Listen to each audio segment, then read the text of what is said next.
The Self-Care Prescription by Robyn L. Gobin, PhD.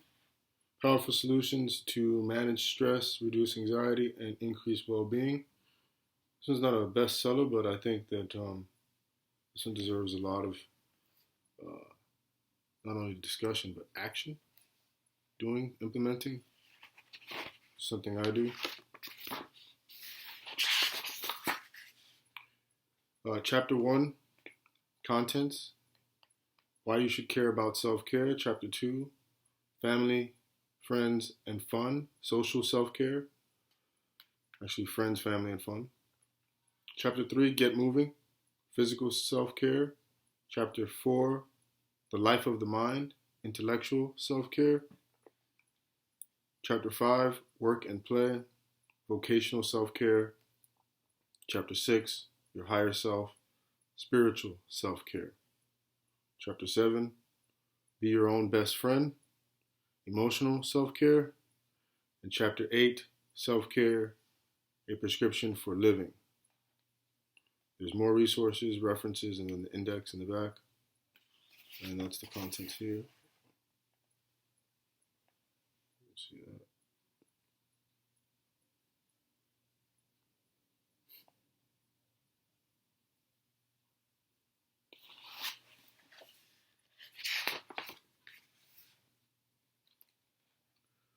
Chapter 1, Why You Should Care About Self-Care. Oh, I'm okay. I'm busy. I haven't slept in weeks, but I'm making it. This was the response a coworker gave me when I asked how she was doing a few years back. This response has stuck with me because I think it rings true for many of us. In my years as a therapist, I've heard clients express similar feelings, and I have certainly felt that way in my own life at times. Like a worn-out t-shirt, our various responsibilities have pulled us in so many different directions that we end up stretched way too thin. We're threadbare, with little to nothing of value left to give ourselves. We dream of escaping to sandy beaches and clear waters, but the time never seems to be right to take a vacation. It's funny this time.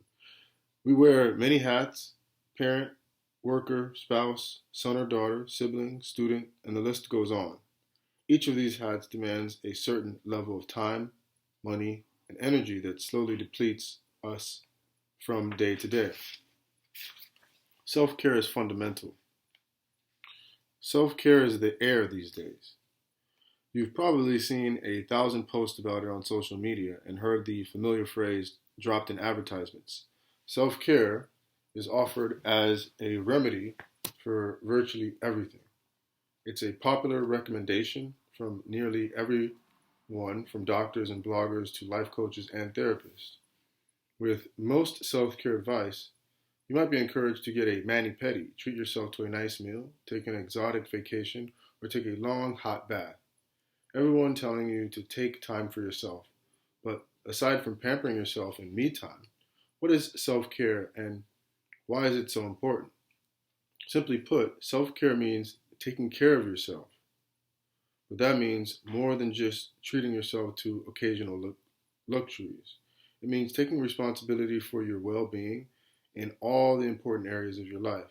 It involves spending dedicated time getting to know who you are and what you need, and then committing to giving yourself what you need to be happy, healthy, and fully present for your life.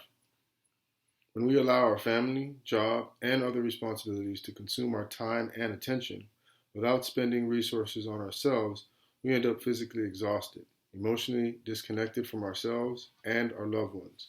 And despite having a whole 24 hours to work with each day, always short on time, when we have the audacity to take a break from it all, we feel guilty. Things fall through the cracks, or we can't just seem to stop thinking about all the items that are piling up on our to-do list while we're supposedly relaxing. Before we know it, we can find ourselves living a life we don't even recognize. We get so consumed by work and responsibilities that there's no time for connection with friends, pursuing our dreams, rest, or intimacy with our family and partners.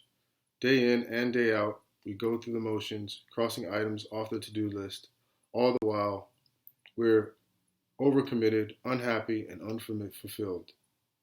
We feel powerless, as if we are just passengers along the ride. We've forgotten how powerful we can be and how much control we have in determining the course of our own lives. And so, when someone asks how we're doing, we might find ourselves replying, like my coworker, "I'm okay, just making it." But here's the thing. I want more for you than just okay. I want you to feel confident, energized, motivated, and empowered. I want you to play an active role in determining the direction of your life, the way that your life is headed. That's why I decided to write this book, to remind you, and all of us, that we can choose. You can begin again anytime you want and forge a new life path.